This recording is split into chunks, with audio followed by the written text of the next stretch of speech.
Morning, Jerry. Here we are. Well, again. hello, because I have happening? to ask you, Oh yeah. are you okay? Look,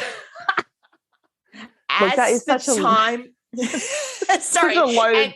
And then I have to listen to the answer. Oh I yes, skipped you have to over be that short. essential step.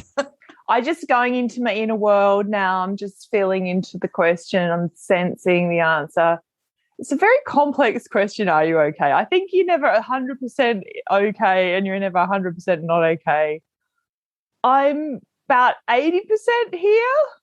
Maybe I've had a week off, Jerry, which is just delicious. You start dreaming about your potential other careers as like a high wire acrobat or trapeze artist or aviatrix, or Will you chain have smoking. spangly leotards? I definitely will have spangly leotards. At the time of this conversation, yes. It is Are You Okay Day. So I've been to the website.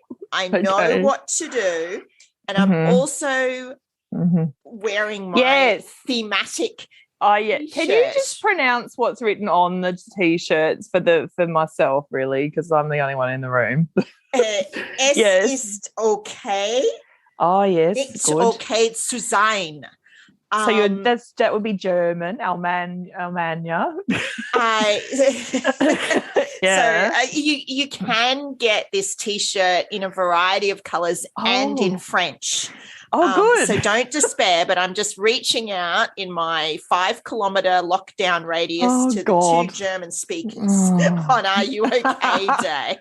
Hello, German speakers. Welcome. And welcome everyone else who wouldn't want to exclude anybody. And the translation of this is it's okay to not be okay. Brilliant. Love it. Normal. Yes. Okay. Because we were talking about this last night in group. It's so funny the way group and pod blend a bit. We were talking about who's okay and who's not okay last night. Yeah, good, Jerry. Righto. And I have thoughts. Yes, of course. But just before we get on to the thoughts, in the spirit of reciprocity, how are you okay? Thanks, Imi. That is really good because that's it's a really long answer, but the reason why Are You Okay Day is so great is because when someone sincerely asks how you are and listens to the answer, it feels great. Yeah. Likewise, the other side of that is the half-assed check-in. Very prevalent in COVID, but pre- and post-COVID, I think we will still see a bit of the half-assed check-in. And because I have multiple madams, I turn tricks for various madams, as we all know. Yes, being working girls, yes. I've been on the receiving end of a sincere check-in, sincere COVID lockdown-related check-in, and a half-assed check-in. Now, of course, there's times when I've done a half-assed check-in myself. I have been reflecting, and going forward, I'm going to try to never do a half-assed check-in. No, it's not cool. Because it's just a heap of crap. All right. Let me tell you about the half-assed check-ins. Okay, let's go. I'm ready. Yeah. Okay. The half-assed check-in can be a group email, urging multiple people to stay in touch. Shit. Sorry, that was wrong. Sorry, are you appalled? Yeah, I am. I don't know. I need time to process that. Like, I'll just put that on the back burner while you keep going. Okay. Other key elements of the half-assed check-in are making sure that they're time limited in some way. So on your way out the door, checking in on someone. Just get it done. Quick, tick it off. Right, checked in on the team. They're okay. I'm okay. Or lying. Or as happened to me once from a previous madam, I want to talk to you about this really important, deep thing, but my client's coming in 5 minutes. Oh, mate. Mate, that's the moment where you're preparing for your Zen mastery. You need to be totally present. You don't want anyone putting you off your game or off the game. at that moment. Oh, no. Exactly right. So the other key component to the half-assed check-in, I think I've lost it, but okay, one it'll come back. Part of it is not really listening to the answer or the concerns, because sometimes, particularly in psychology world, people speak about concerns generally, and they're really saying what they're concerned about. For sure. They're sneakily advocating for themselves because their sense of self is not strong enough, so they borrow another person to talk about. Yeah. Or they're talking around, or to give credit where it's due, they're talking around issues that affect everybody. So there's an edge, and we call there's an edge to owning that and facing it head on. Yeah. Yes, but no time for ownership or even listening in the half-assed check-in. Right. It's awful. So you've got to move on quickly from any of that. If you quick. Just pat it all down. It's all good. But anyway, moving on. Mm-hmm. Yeah, got it. Yeah. Awful. Yeah. Let's just being with that for a minute. Yeah. All right. I'm with you. Yeah. Righto. Yes. So there you go. And it feels terrible. But the only good thing I can draw out of that is I think what the underlying message of a half-assed COVID check-in is, I can't cope with you now. I've just got to tick the box. Yep. And I don't know. I feel like it's jumping into my mind, which I'm going to offer because I think it's relevant. So I attended an online symposium hosted by the APS in recent times. I'm telling you this to show off and also impress my any peers listening. I attended a symposium. This one, the APS is having a bit of a revolution at the moment. They're actually developing things for members, which is new. Mm-hmm. And they consulted the membership and said, what do you all want? And everybody said, please, we need help with dealing with trauma. That's the overwhelming thing we want help with. So the symposium was called Unpacking Trauma, and God, it was great. There were over, I think it was something like 1,300 or even 1,500 participants who could come in and go out.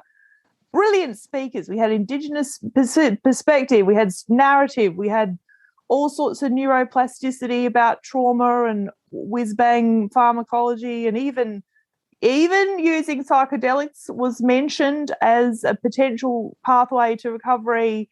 God, it was good. It was just absolutely great. I'm pleased to be able to announce that I was familiar with the material already, so I'm keeping up with my reading and all that in spite of my inability to give a laundry list of books last couple of episodes ago. But what the take home was, it's not depression, it's not eating disorders, it's not anxiety that we're in trouble, what we need help with as a profession, according to the membership. It was, please help us treat trauma better. Now, I just got that out, didn't I? Got that out. There was excitement there. I can't recall why. What was that linking to what you see? Something you said triggered that. Something to do with what psychologists perceive they need help with to do their work. What they're getting overwhelmed with, what's coming to them in large numbers. And it seemed, and I'm not surprised really. It comes up on our pod. Yes. Trauma. Generational trauma, Absolutely. PTSD getting passed down generationally, that's a big thing in the Indigenous communities, and I'm sure elsewhere. Loss of contact with culture, Anyway. There's nothing like an inspiring conference. Professional development, is there? But you feel sort of like you're doing something worthwhile. Which you don't always feel when you're on your own in the chair, especially when you're having half-assed check-ins, which just make you feel like, I'm not okay. Who's listening to me? I'm a person too, because you are a person as well, even though you're a psych. Well, you can respond to the group email. Oh bloody! What do you do? See, I don't know. I just sort of feel a bit of my soul dying when I read stuff like that. And I get that the writer is overwhelmed themselves, that they realize there's a problem. They don't have the answer. They know they have to do something, but it's not enough. Actually, that's a good point. It's not enough. That is not enough. Do you want to hear about the check-in, though? Go, Jerry. This? Let's do a contrast. That's right up your alley. Let's do a contrast. Yes. So the contrast with the caring check-in was the other madam who wrote an individual email. I'm here if you need me. Oh, bless. And then, wait until you hear this. Asked me if I had any food allergies or my family, and a hamper arrived. Oh, isn't that sweet? And a classy hamper. Oh, get out like an emporium one, like posh with ribbons and stuff. Did you get booze and chocolate and nuts? Pastries and cheese and strawberries. Nice. Oh, mate, that's lovely. Isn't that nice? Those really nice crackers. So I really like them too. Yeah. So that was super good. But it's like recognition, isn't it? Like, thanks. You're doing because honestly, if you are a psych in this pandemic, you are doing a great job, whatever you're up to. You're doing a great job. Because, I mean, people are shutting doors. People can't take on any more clients. Everybody's overwhelmed with the demands. Some people are working stupidly long hours. I would discourage that because you are like a racehorse, and if you fall apart, you can't keep going. So you've got to try and play within your limits as best you can, which means saying no, which is hard, really hard. Yes. There is also an increased burden. There's an increased burden through the telehealth. I know. That's true. I've got 4 Have in you? a row on 4 people in a row on telehealth. And while 4 in a row person is, quite it's demanding. Repertoire. 4 in a row on the telehealth, I think, is a bit harder. It's hard, man. It's like, I mean, everybody has slightly different limits around this, and I guess you've got to sort of work out what your limits are and do your best not to push yourself over them too much. But 4 in a row, telehealth's tricky because I guess there's the phone version or there's the Zoom version. And if you're using the Zoom version, you got to keep switching what you're doing. So you've got to read nonverbals cues either through tone of voice, which I think we're all kind of used to if we're used to using a phone to some degree. Some of us will be better than that than others of us. But when you're doing telehealth, you've only really got the face to watch. You can't see the rest of the body. And the tone of voice, but so you got to kind of shift how you read nonverbal cues. It's and some people are really struggling with it. That's true. It's stressful. It's stressful. There's as you would say, Jerry, there's an increased cognitive load. There's an increased cognitive load. Yeah. And not only that, sometimes I have to channel the bladder control of a younger woman. Oh, Jesus, that's a trouble, isn't it? You got to tight. That tissue gets real loose as you get older, doesn't it? I know. Sometimes I think my bladder just gets nervous and feels more comforted on a toilet like a toddler. Yeah, no, sorry, I get you. So I'm going forward with a sort of a, I don't know, 3/4 of a year resolution to only do sincere check-ins. Oh, good on you. And I don't know if I'll succeed because I mean maybe I'm guilty as well, or have been guilty. I'm feeling guilty. I don't know why. You're feeling guilty. Do we want to talk about that a bit? What's the guilt about? I'm wondering, because it's complicated, I think. What is that? I'm genuinely also curious. I'm trying to figure out what is that guilt about. Is there a feeling of like, I want to check in? That's probably sincere and truthful. I want to be helpful, but I'm not sure I can be. Is that what it is? Yes. And I think however much, however much we mock it or judge it, I think that is what is behind the half-assed check-in. Probably. And that's just truthful. That's making it more congruent now. Now we're getting to the bottom of the double signal. Yes. All right. So or lack of skills or lack of insight. I'll put that out there too. Well, but I think we're growing in our ability to sit with complexity. I think as in the profession, everybody is at different levels of being able to do it, because some things are really hard to be with and you have internal limits of your own. But on this occasion, the pandemic itself is very complex, and how people are coping with it is also complex. I've read two really good articles recently. These are newspaper articles, and one of them referred to a recent Black Dog Institute and Mission Australia survey about the impact on young people and their mental health. Oh, mate, this is really not good. Psychological distress. Yeah, I agree. It seems a slightly greater risk for females. Okay. So that's the situation in that. And if we can put another level on that, there's been another study, I think by the Grattan Institute, but I'm not 100% certain on that.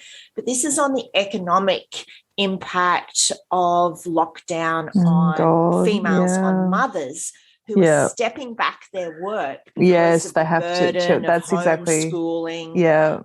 That's exactly what's happening. And which puts them at a greater vulnerability, greater risk to bad economic outcomes. They're not going for promotion. They're tailoring back their hours, and there'll be flow-on effects of that coming out. Where I'm thinking in my mind is what impact that has, what's going on for the parents in particular, I guess, mum, on their kids. And we do have a massive advantage here in that the Northern Hemisphere went through their lockdown, and so we do have some science. We have kind of some longitudinal studies, particularly from the UK, but some, when I say longitudinal, I don't mean over years, I mean over the path months of lockdown, on what the impact is, what are the protective factors and what are the risk factors. And I think that's really useful. And I think science may not have all of our answer, but, I'm quoting. I'm quoting my hero, the late Scott Lilienfeld. Science may not have all of our answer, helps you think, will have some of our answer. It helps you problem solve. It helps you analyse data. I mean, those, let's call them predictions or observations that are encapsulated in those research papers are also reflected in my practice. Those things are real. I'm not sure if they're the top two, but they're very close to being the top two. Adolescents in particular are struggling because they're not socialising. They're not being socialised with peers, but so are all children. It's not just adolescents, but they're the ones that are struggling because they're not having their thought process regulated by their peers, and they're going to YouTube and getting all stuck in YouTube rabbit holes, which is not good. Yes. So a risk factor, according to the Black Dog study, was an association between higher levels of psychological distress and higher levels of electronic screen usage. Yeah, that's what's happening. They even distinguish between to recreational usage. So having over 9 hours a day recreational usage it isn't great on so many levels. What I've been doing with adolescents is trying to give them little challenges. And I say, you need to socialise more. And if they're boys, I say, right, your challenge is to figure out ways to meet women. And I know that's generalisation and a stereotype, but it also applies to many young men who are terrified of young women. So we're trying to create ways of creating online events to try and socialise with members of the opposite sex or gender, or however we're conceptualising a partner or a scary other the mysterious other that we find fascinating. So, and this is orienting young men in particular to some action-oriented activity. So I say, well, you got to come up with something interesting for the lady ducks. They've got to come over and come and have a look at something, and you need game. I'm talking to them about game. What have you got? Game, picking up ladies, like chatting them up, because these social skills are not being developed in lockdown. So we have a bit of a practice with me, and then we create a project, and we get our mates involved to do some teamwork activities, and we're having online quiz nights, and we're having trying to think of games nights, and some of it is working, or at least in the village that I come from. Because I got all these Headspace referrals because they would just chock a block. They just filled up, and then they had to race around trying to find any private psychs who had any capacity. So the young people came along, and they all thought they were psychotic. They all thought they were they weren't. They just needed to socialise. And I said, righto, what are we going to do? We don't know how long this is going to go on for. We've got to meet some women or men or gentlemen. And if it's a lady duck I'm talking to, then it's the other way around, because they're, that's their job in that. And so we're taking a few risks, Jerry, a few air quotes risks, It looks like a risk, feels like a risk for them, but it's really just an online quiz night. Yes. It's not everything. It's not everything. I think it sounds brilliant. I think it sounds brilliant, because that's where the fall down is between that sort of Sunday newspaper level of strategy and the practical implication, because everybody can give a Sunday newspaper level of strategy, right? Yeah. Get enough sleep, have some routine. Yeah. Well, that's boring for adolescents. They want something scary to do. Absolutely. So, I personally would advise explore the 30-year back catalogue of Law and Order. Well, see, that's okay if you're older. But if you are, I was sitting here thinking, how do I digest the online environment so that adolescents can take those necessary social risks that they need to take to test boundaries, learn skills, learn to build confidence and a sense of self, experience a little bit of failure, because that's important too. To start inoculating, and the thing they're fascinated by and terrified by usually is a member of the opposite sex, however you identify that question. And so, but basically it's about trying to meet the other anyway. So I'll let it go for months, and I thought, no, we've got to do something here, because we don't know how long this is going on for. And without that social interaction, young people are concluding that they're severely mentally ill, possibly psychotic, that something's wrong with them.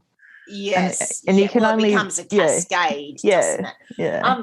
I will share with you the systematic review, the impact of COVID-19 lockdown on child and adolescent mental health, a systematic review. So all the right words in the title.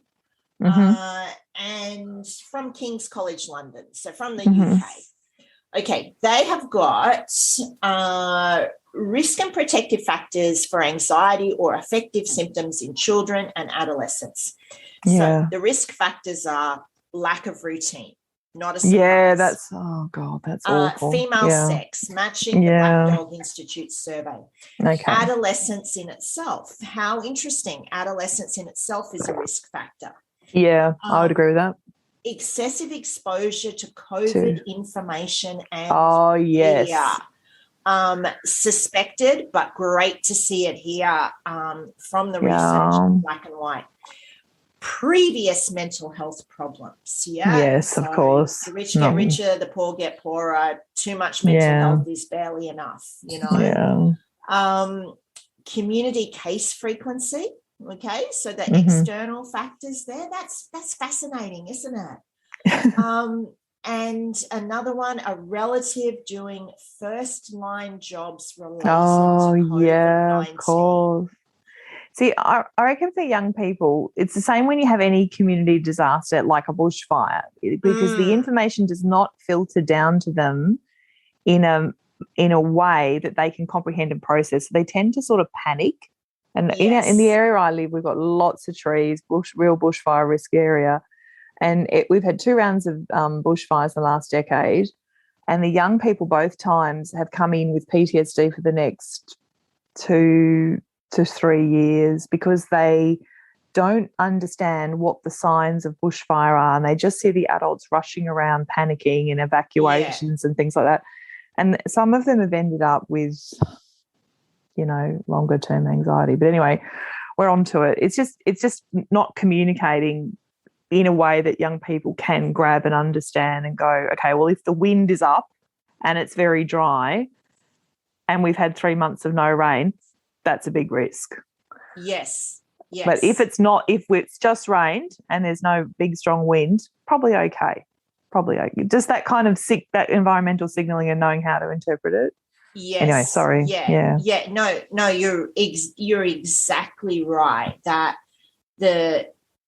because we have in this day and age so little control or filters for information. Yeah. I know. Alrighty, let's get to the protective factors. Yeah, let's go protective factors. This is kind of useful. Okay, let's go. All types of routine. Yeah, I agree. Totally agree with it. Get a routine. It's first protocol. Get a routine going. Family communication. That'd be great, but not always available. Yeah. Social support. Again, great, not always available. Yeah, not always available. And here's where you come in, or where you've come in, appropriate play and leisure. Yes, we've got to try and get some fun on the agenda, especially in socialising. Which I think that does involve, by definition, connections with other humans. Yeah, for sure. Playing games, play. Yeah. Yeah. Yes, that's our advantage. That is our good point, is that we can look at what the other countries have done, what the other countries have researched concerning mental health, and we can apply it because we can totally apply it. It's the same here. Yeah. I mean, I think if you're a psych in practice, whatever capacity you're doing that, you are an epicenter of support for you've got a little community around you. So you might have clients, but they've got families and friends and negative neighbours. So whatever you do lifts them up as well. So a bit of a talk around protective and resilient factors and a bit of translating that into some kind of action plan is going to help not just your client, but potentially the people they're connected to. And so whatever psychoeducation you can give them might spill over to a big extent or just a small extent, but it doesn't matter. Just have a crack. Unless there's a more complex mental health overlay, which they may be. Which they can't, Yeah, particularly the research is suggesting people with already existing mental health problems. Yeah, that's not good. And I think, once again, that's where the Brits are useful. They have lots of webinars on how to do particular forms of therapy, behavioural activation. Yeah, they're good at that. Via telehealth. Behavioural activation is the example I've seen, via telehealth, and tons and tons of recommendations and guidelines and so on. Of varying degrees of usefulness, but I think they're all useful because we don't have to start from first principles. No. How do you find the telehealth thing, Jerry? Because as soon as the pandemic hit, I kind of had to switch over all appointments to telehealth, and I had to educate my elderly clients about how to use Zoom. That's sometimes an ongoing process. Hit the button, doing well, breathing. Okay, let's have another go. We've got to recover from this and move on. Just trying to coach people to get on Zoom. But we've learned. Some of us have learned how to do online Medicare claims, which is awesome. We can turn the challenge into developmental experience. But how do you find the telehealth thing? Because I think some of us are struggling a bit with it and don't like it all. It's how do you find it? I haven't seen. I guess I have. Okay, how can I answer this question? Yeah. Okay. If they're an already existing client, I think it, can even go well. At least I really hope my clients would say this. Mm-hmm. What particularly excites me is at the end of the session, I might say, can you show me something? Oh, that's nice. Can we do show and tell? And then that's lovely. to see bit of a game. And Yes. bit of a game. Yeah. Things of a more personal nature, which is super fun. So I think with an already existing client, it can go really well. Yeah, that's true. I reckon I agree with that. With newer clients, probably a bit difficult for those things that you were talking about recently, is that it's actually hard to just, it's hard to give them eye and look at them. That's true. That in itself is difficult because you give eye contact by looking at the camera. You look at them by looking at the screen. I'm just trying to think. I think you're right. That's true. Are slightly different. So that provides a challenge, particularly if there's underlay or an overlay of a developmental, if there's a question. Mental problem, then it's particularly challenging. And so I've talked about therapeutic things, but underneath that's basically the technology. And in one of my places, I think the technology works maybe 75% of the time. Oh, that's awful. Okay, that's terrible.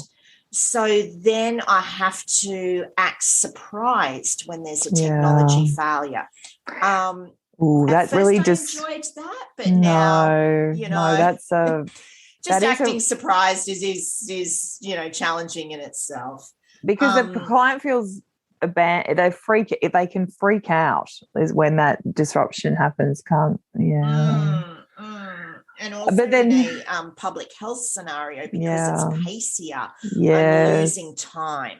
Oh, Jerry. So I might only have 40 minutes with them and 20 minutes is fluffing around wrestling with the technology. That's a nightmare. Yes. The service becomes more diluted. Yes. The client is not getting the best. No, and they don't feel safe is what I would imagine. There's an emotional response on both sides that interferes with the therapeutic experience. Like there's, unavoidable frustration, but also potentially experiencing abandonment or distrust. And you're already having trouble, right? You've come and you just met this person and, oh dear. Yeah, I mean, that is a problem. Yeah, that can be really disruptive. That's jarring for everybody, actually. Potentially. I mean, is it jarring? Like, is that how you would describe it, or? It's a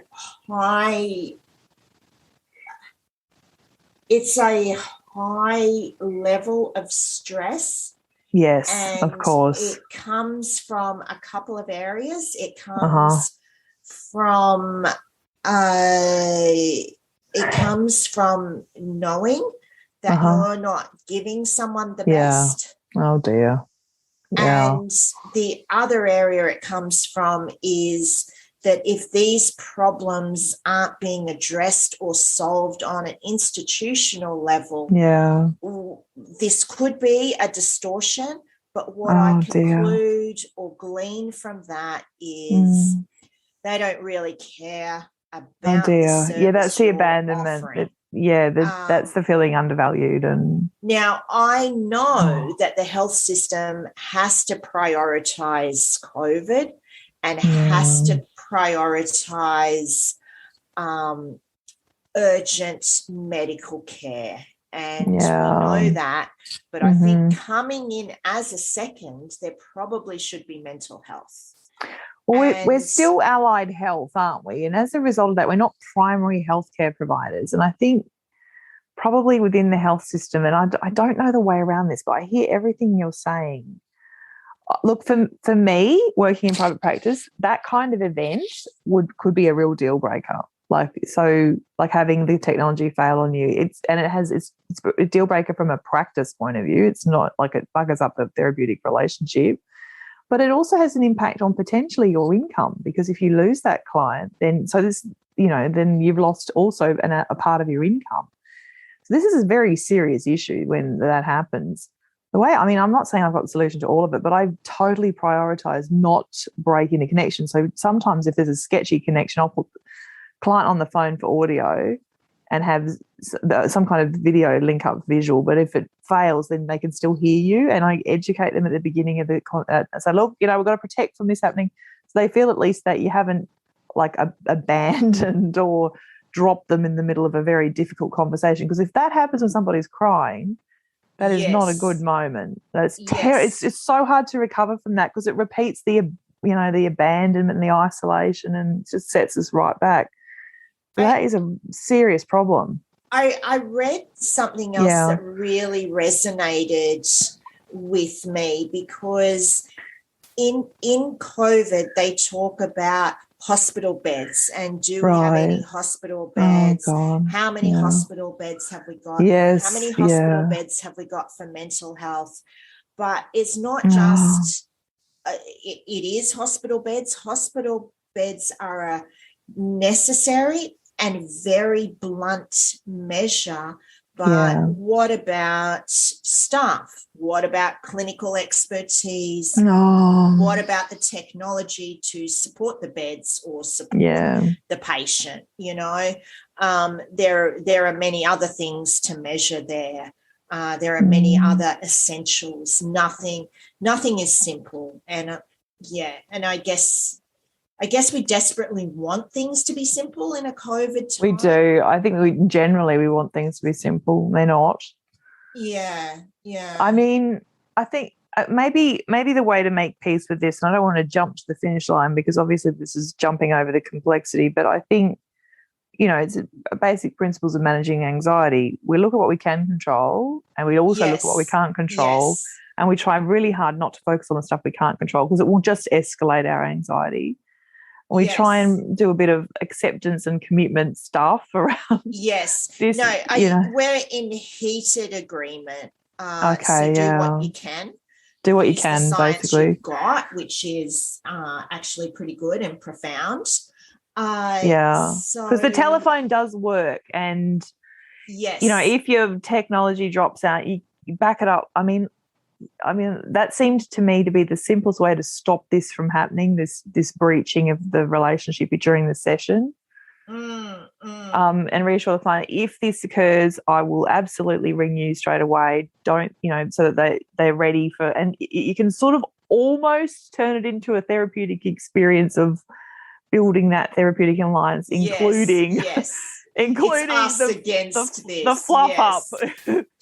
I actually agreed when you were using ACT words there because I am usually not a huge fan of mindfulness. I may have told you this before. I spotted that about you, Jerry. What is life if you can't fantasize about the future or ruminate on the past, right? There you go. That's like 90%. Of what I do cognitively. We need a long conversation about that. But okay, next we'll post that in the future. All right, But yes, I think the present based, I'm here now, I'm doing what I can now. To the client, you are absolutely my priority now. Yes. And just as long as you do even a demonstration of that's sincere, client will pick that up. Yes. Even if the tech fails, and they'll pick up the intention, they'll know that you as the practitioner is thinking about them and trying to reconnect with you. And, for some people that might be actually playing out a storyline that needs to be worked on in the therapy room anyway. So yes. I like to send them a few little things before the session just to thinking about them. You. Let's get ready, Yeah. No, I like it. Good one. But it's sorry, I don't mean to sound like a whinger. Have I been in a negative space? I don't want to be in a negative space. You've got that critic in. We need a name. Frank's back. Day. Yeah, we're going to need a chair for Frank. Where we put Frank in the podcast, our inner critic in group. Anyway, yes, Jerry, you were talking about ACT therapy, acceptance and commitment, or sort of some ideas taken from ACT. And you were telling me that you're not really keen on the mindfulness. It doesn't allow you to jump into the future or the past, and it severely impairs your inner critic. So I can see the problem there. He feels unwelcome, which he actually is in the present moment. There's no space for him at all to sit there with his finger going, "You're doing the wrong thing, Jerry." You're up to no good, and I'm aware of it. It's sort of a source of comfort for you at times, I think, Jerry. I think the world does not seem okay if there isn't a critic in the form of Frank going, that's wrong. That is not okay. You feel something's missing if you're in the present moment entirely. I get it. We're not there yet. That's okay. We're having a process. You and I were talking about. Do you think anyone is in the present moment entirely? I don't know how to work as a therapist any other way. But we worked out that this difference between us is partly probably because you're a clin psych and I'm a counselling psych, but it might also be because you're probably a J and I'm probably a P in the old MBTI categorization system. So my way of perceiving the world is through processes, not discrete categories. Exactly. That's a very poor summary of what the difference between a P and a J is. But you love a category, you love a system of appraisal. That's just it gives richness and fabric to your world, Jerry. And I enjoy that from the perspective of seeing you as a process, which is it does. And that's okay. That's needed. That works for some people. Yes. That works really well. Underlying a diagnostic system is an individual formulation of how it works for an individual. It's not that I don't do that. It's just that the way I relate to it's different. But I think because I'm married to a J and we have had so many conflicts throughout our marriage about how to perceive the world. And I think I don't know if I'm correct about this, but I think it is quite hard for a J to imagine how a P thinks. Ed, what do you think? We just better bring each other up to speed because the Myers-Briggs type indicator isn't everything, but having said that, it is a useful way to look at some patterns, isn't it, and some communication. I think it's helpful, and plus it's fun. So let's. Well, it's a talk. Sometimes people can capture certain character patterns or characterization patterns by talk about horoscopes. So I sort of think about it in that way, like it's like a way of describing a kind of schema for that person. They're understanding their language about what it means to, like Leos are associated with being on the stage, let's say. It's a quick category summary. Glossing very quickly over astrology. Yes. Well, it's how clients don't know what clinical language is, but they have a different language lexicon to describe this. And if we're going to exchange some theories that are a bit out there, I think we should totally do that. Yeah. Let's do some out there theories. Have I told you my theory that all clinical psychologists, possibly all psychologists, maybe marry the same person? Oh, yes, Jerry. They have the same partner. Now, we also notice this with cricketers and AFL players.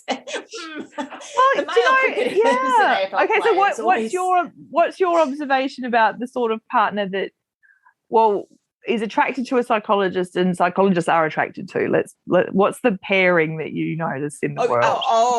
I'm so glad you're into this. This is one of my fave theories. All right, you love it. Look, you're gleefully rubbing your hands. Okay, off you go. I'm gleefully rubbing my hands. In fact, let's return to this all the time. It's one of my favorite topics. We totally will. Let's make an agreement about that. Yeah, okay. Yeah. First of all, let's clarify who the AFL and the cricketers are attracted to. As a baseline. The type known as smoking hot bod. Yeah, righto. Okay, but I think regardless of gender, regardless of sexual preference, what's the pairing? Type is low expressed emotion. Oh, interesting. Okay. Very contained. Mm-hmm.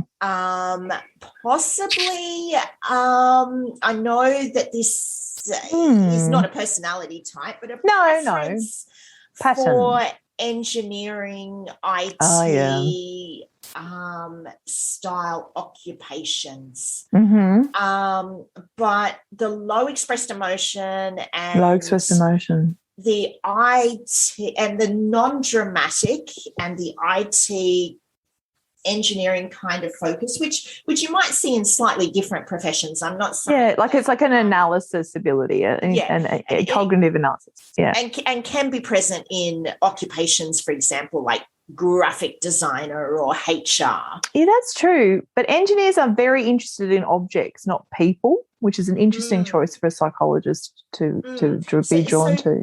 Perhaps we're tapping into something wider here, but which is a certain kind of worldview. Non-judgmental, definitely. No, we're just trying to describe it. We're trying to describe it. Yeah. And it is hard to describe, but when you see one, regardless of their shape or size or colouring, you know who they are. Someone with very poised or well thought out social skills. Their social skills and politeness, they're often very polite, but what it is their social skills have a well-worn groove. Practiced. Right? They're very practiced, or habit. Have got a habit there. They are practiced in their human interactions. Okay, sure. So an example of that is my partner can send polite emails back and forth forever. Oh, isn't he sweet? I know, amazing skill, isn't it? That is amazing. So he's very emotionally stable or something. Like, that's it. Is that what it is? There's an evenness. Yes. Yeah. Okay. And so, yes, I think that is I know the what you're getting at. most prevalent partner of choice. Isn't that funny? See, I'm probably. I'm trying you may be an exception. I'm like very strange across a number of areas. Well, strange in the sense that I don't seem to. I mean, I had a lot of illness in my life, so it kind of impacted on my ability to socialize in a really significant way. Like I did, but I couldn't easily get up on the dance floor or stay there for too long, because I just didn't have enough energy. So. I might have grown as a tree in a different direction to this. I don't know, but I hear what you're saying, Jane. I'm just trying to figure out why I took the road less travelled. Maybe I couldn't. Okay, so if there's a pairing, let's just take this as an observation, and we'll assume it's true until we figure out an alternative.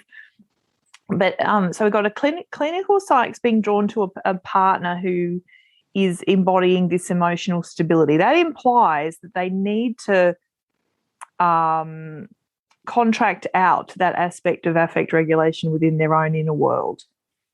Possibly, or maybe they just don't have the energy for more of it after they come home. Could be that work. Too demanding. Yes, that makes sense. So, or perhaps it's if this is a phenomenon, and we're just joking around here, people. We don't know if this is a phenomenon, but if it is a phenomenon, it will be multifactorial. So, if it is a widespread phenomenon, I think it could also be that perhaps. Some psychs are good at assessing future partners, good at screening them. Yeah, maybe. And they screen out drama, or they screen out high expressed emotion. Why they're doing that's another question. But I think there could be a bit of... See, what I found with couples, and I probably work more psychoanalytically with couples in the end, because I think if you want to build a relationship that's comfortable based on truthfulness and also allows growth, you have to get to the absolute bottom of why you're with each other, and that's not always clear at the beginning. You're not consciously aware of why you're with the person you're with. But what I have found, if we use the language of metaphor, is that couples tend to share the same basic wound in childhood, wound to love and trust in the world, same, but they've coped with it differently. So when they come together, they have a deep intuitive sense of safety with the other one, or sense of I know you, you know me, but they can't articulate it at the beginning. And we have to learn the skills of articulation and dialogue and honest, authentic communication before we can get the support for that earlier childhood wound and learn to heal it in an adult relationship. And if I apply that to trying to understand this dynamic, it suggests that maybe between clinical psychs and their part and this low affect expressed partner that we're describing, okay, everyone's still with me. There's the same basic wound, but we haven't defined it yet. But the persons cope with it differently. So maybe you've got a clinical psych who's very constantly trying to process and understand this, and it applies that at work, so transfers that skill set to work. But you've got a male partner who kind of blocks it. Yeah, or a female partner. I don't think it's necessarily. Okay. Well, it's a dynamic, like it's a. Yeah. All right, we're just doing a quick sketch. Like, don't get too confused about who's who and who's what, because I've got. Yeah, I know what you're getting at with between parts, but the idea is we have to define what the wound is that connects the pair of you. What is the same? What is the narrative of the wound? Like, what are you trying to heal? And why are you doing it in this different way? Because if you're going to stay together, there is some deep, intrinsic, implicit understanding that you have with each other. That's why you don't leave each other. And I think the journey of being married or in partnership with somebody is learning about yourself in the reflection of the way they see you, and then it's an interesting journey. But you have to do dialogue. You have to keep talking until you get it out, the truth of what's going on. Yep. And it gets heard. Yeah. And recognize the emotional patterns. So I'm just trying to think about, I know there's pressure on but what is just trying to dream into the partner's role. I feel like they're sort of have almost given up on intimacy or something. Is that wrong? Given up on the spectrum of intimacy that's possible for whatever reason. Could be that it's not in their personality. Could be that it wasn't on offer when they were younger. Could be that it's too frightening. It's like that part of their potential has been closed down for some reason. And what was it that you just said? You said we have to work out what the narrative of the wound of the partner.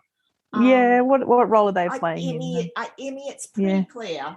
Oh yeah. It's not to me. Just tell me what it is. I'm catching up. The function is to help with the technology.